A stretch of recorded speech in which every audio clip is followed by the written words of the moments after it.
Welcome back, Pirate Crew. It's your captain, Yeehaw Yadam, and today we're going to the OPO2 pre-release event. Our local game store, PPG, has had their events Friday and Saturday. Unfortunately, yesterday I couldn't stay for the entire event, but today being a Saturday, I've made time to be able to play it in the pre-release, and I'm super excited to get some gaming in.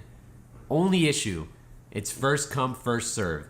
The store opens at 12. We're going to try to be there at 10:30. Hopefully there's not an insane line, and we meet the cap so we can play a little bit of One Piece, get a couple cards, and get some gaming done. So come on, let's go. So here we are, right here at the PPG front door. This is like around 11:20 a.m. Store opens at 12.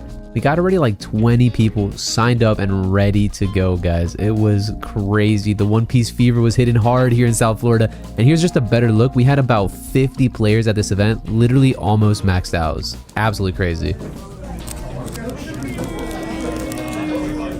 Got the kid boys playing there. I'm just gonna open your packs. After you open your packs, the person in front of you is going to receive them in the piece of paper that you have, and they're gonna check off the quantity of amount the card you get. Official, no cheating So if you paper. pull two of a certain No card, cheating. next to the card. And here we've got the deck list that we're running for this tournament. I did make a couple of adjustments after a couple rounds, making the deck a little bit lower to the ground, more Zoro-like. But definitely the 2-cost, 3-cost, 4-cost vanillas are the bread and butter. And I got super duper lucky with the Whitebeard and the Odin. Got the Mirror Man Zoro versus Zoro. How you feeling, bud? Good at you? Good. All right. Good luck, man. This is the face of a guy who plays Whitebeard. He summoned Whitebeard in one. Must be nice. That card is very, very strong. Everybody's putting blockers in their deck, so he just gets rid of them. And when you go second and drop it on curve, it's very hard to deal with. Very good. Sad news, gamers. We repaired into the friend matchup. Well, We're going home early. GG.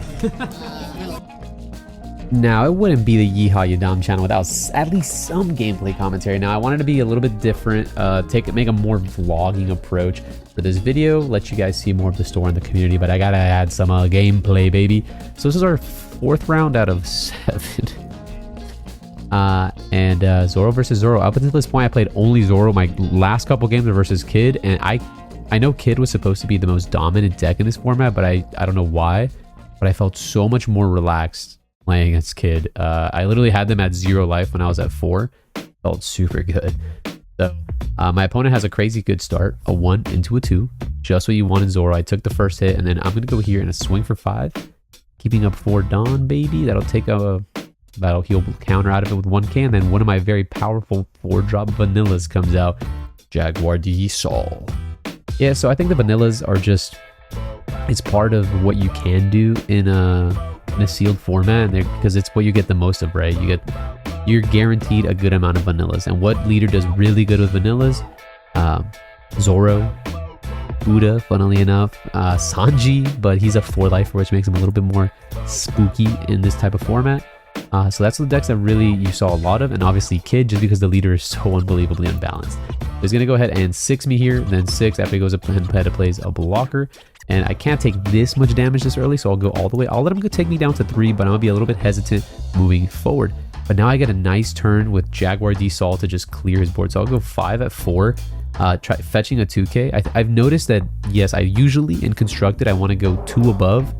But in this game, you don't really have to. There's not many 2Ks. The 2K average is anywhere between 3 to 7 in a deck, maybe a little bit more on the high side. So I've noticed that after a couple games, I noticed I could just go and be a little bit greedier. If I need the card to be off the board, yeah, I'll go 2 above. But if I can, 1 above is almost always good enough. So I'll go ahead and do that. Play a 2-drop 4K, really solid in Zoro. It's always been. Imagine it being a Vivi or a Sai. And I'll keep up 4 Dawn. Now in this format, there's a lot of event cards that you can play for 3 cost, which are super duper good, especially, and there's also Hell's Judgments, and there's just so many cool events. He goes and plays the Kobe, which is a fantastic tempo card, specifically in this matchup because it keeps the tempo on your side. You trash a card from hand, and then you deal with a 3 or lower. So he just removes my 2/4. And by pitching a Frankie, I felt super good. I was like, thank you, Lord, bro, because that guy's big. And dealing with a big card is difficult, right?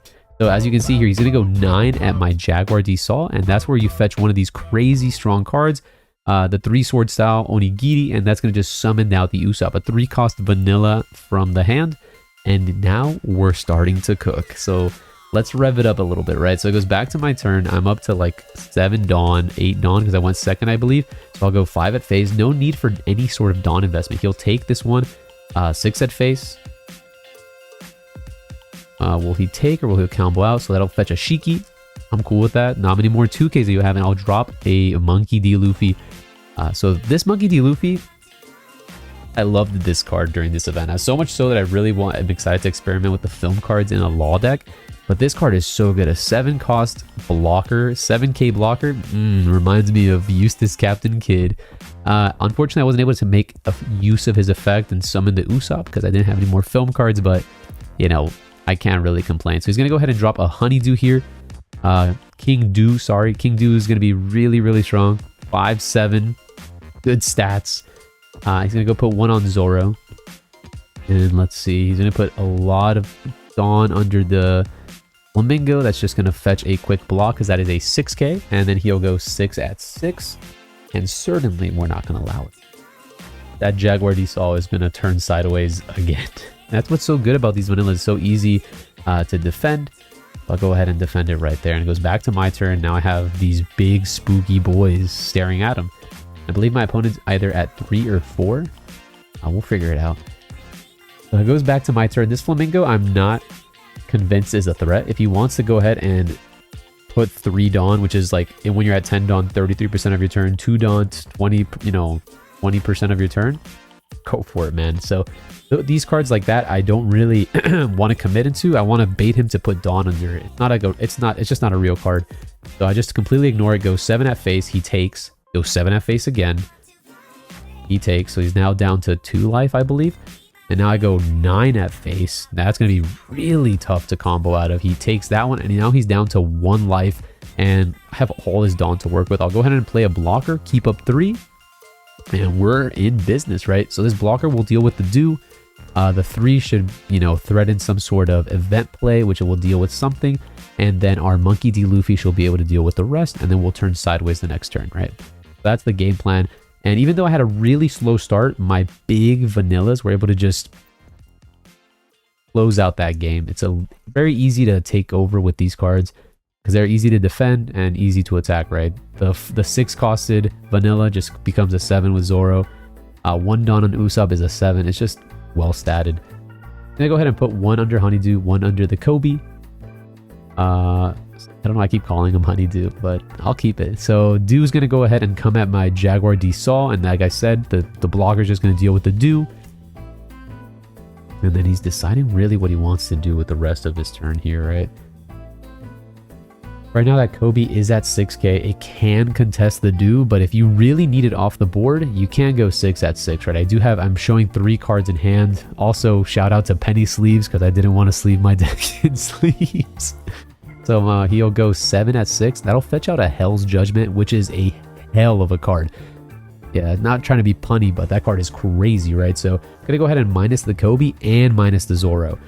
After minusing 1 Dawn, because either way I'm already at maximum Dawn. Doesn't feel bad doing this. So that's gonna make the Kobe from 7 to a 4k and 4 at 6. Attack fails, and then it just goes ahead and applies a secondary debuff to Zoro this time, because if he wants to invest in the Flamingo, I'm down. So he's deciding here what he wants to do with this Zoro, still thinking, and then he'll declare an attack into this Usopp. I go ahead and remind him he's currently minus 3k DP or 3k attack power, and then I believe he invests another 3 into this Doflamingo. That's just going to be the bane of his existence. Flamingo's just going to, and I make sure I ask him again. He says yes, and I'm like, all right, Luffy block. So it's Luffy just putting in the work, right? He has 3 Dawn available to him. If he wants to go and attach the rest of the Dawn to the Zoro, he could.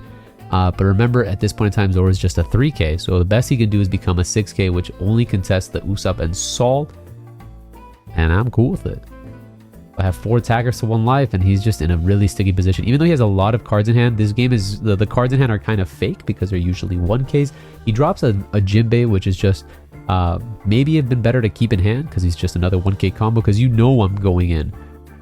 So we'll see how it goes from here. I have a full 10 Dawn, 4 attackers, and 1 life, and I'm just gonna ignore the board. I'll start off with the classic 7 at life, right? And he kind of has to defend this, because if he doesn't, I just go 6, 7, and then everything on Luffy, right? You want to defend as much as possible. I don't want him to like, so he goes ahead and combos out of the 7. I'm like, all right. I don't like this 8, but I think I counted, he had 3 cards in hand. So if 3 cards in hand, if they're all 1Ks, he can't combo out of this. So he had to have 1 2K there. And I'm like, all right, the Saw will just be the hit, and then everything on Luffy for 14, and that's a GG. See ya.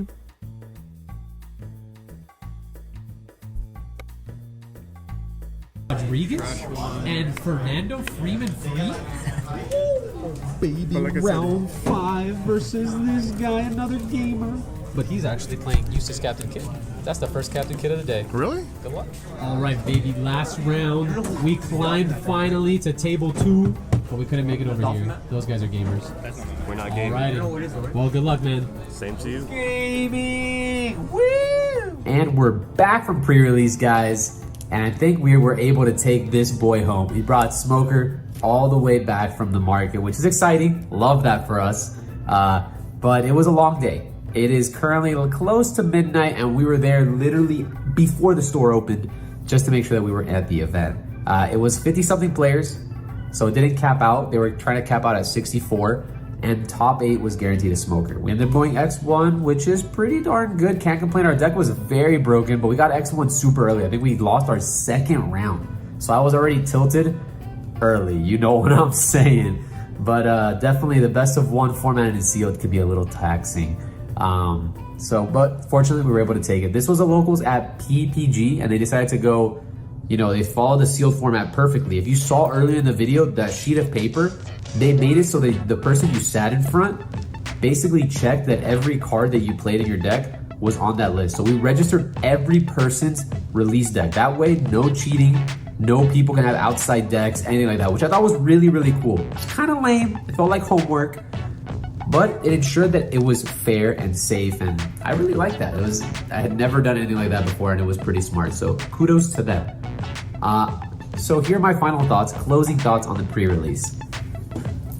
Awesome. I had a lot of fun. It was really, really cool. Very different format. There's a lot of cards that I had never thought would see play, and yeah, they're just all over the place. It's Vanilla Rush City. The downsides to pre-release. The fact that you can play old leaders, I understand it. You have to finagle a way to play leaders, right? Because if you don't open a leader, you're kind of stuck. You can't play the game. So I like that Bandai let you pick old leaders. I thought that would be really, really cool. The downside is that it was either Kid or Zoro. Nothing else. No one played anything else. I was this close to playing King, which I think he's probably pretty playable. But yeah, it was just the same decks over and over and over again. And it's going to be very difficult for us to play new decks that require synergies when we have such very generic decks like Eustace Captain Kid and Zoro as leaders. So my only recommendation to Bandai, the way that you can fix that is by just, in the pre-release kit, give one of each leader. Doesn't have to have a stamp, doesn't have to have anything fancy. And that way we're, you know, they say you're forced to play a new leader. That would really bring variety to the pre-release. Other than that, it was excellent. The format is very, very different for you guys that if you haven't played it and your pre-releases are coming up this week. Some closing thoughts. You don't have to swing 2 above a card to kill it because there's not many 2Ks. I learned that the hard way. I shoved every single 2K I could, and that was exactly 4 2Ks into my deck. Event counters. Hell's Judgment is a hell of a card. And all the 3 cost events, it's just really hard to keep up events in the early game. So a lot of people would tempo out the early game, and then the end of the game, they would just play these 5 to 6 cost units and then sit with 3 Dawn open while, you know, using their Dawn effectively. And it was really, really difficult to push for lethal. So I thought that was very cool. There's a lot of crazy trigger effects. So many trigger effects. And there are cards that I've never read before, so the trigger effects were very like, they caught me off guard left and right. So definitely knowledge is power coming into pre-release. Understanding how to build a curve and just understanding the value of specific cards and knowing what your deck wants to do. If you want to play Zoro, a lower to the ground deck will do you some justice. Cards that are 4Ks, really good. 6Ks, really good. So definitely filling your deck with those. Filling your deck with as many 2Ks and a little bit of combo power really goes a long way. Blockers, super duper important. And obviously you want to have some sort of top end. And that's kind of what I wanted to do. That's what I tried to do. After my first round, I noticed that my deck was too heavy. So I definitely like the fact that you're able to check between like rounds and side deck with the remaining cards that you had available. So I made my deck a little bit lower to the ground. So the first image you saw of my deck, that wasn't the final deck. It definitely got a little bit lower, but Odin and Whitebeard and the 7-drop Luffy, yeah, all those boys were in there. Although I never drew Whitebeard, but it's okay. We didn't need him. So definitely was a lot of fun. If you guys have pre-release coming up this week, go for it. If you're lucky enough to have registered for it, have fun and definitely go out there and see what the format's about and see if you can bring at home your own smoker, guys. Good luck to you. If you like this sort of video, this is a more vlog type of video, talking to you guys, showing you the space. So I hope you enjoyed that. If you like that, please leave a like down below. If you have any comments, questions, or ways that I can improve this sort of content, leave a comment down below. And as always, if you guys are enjoying the content and would like to subscribe, hit that subscribe button. It means a lot to me, guys. And I'll see y'all on the next one.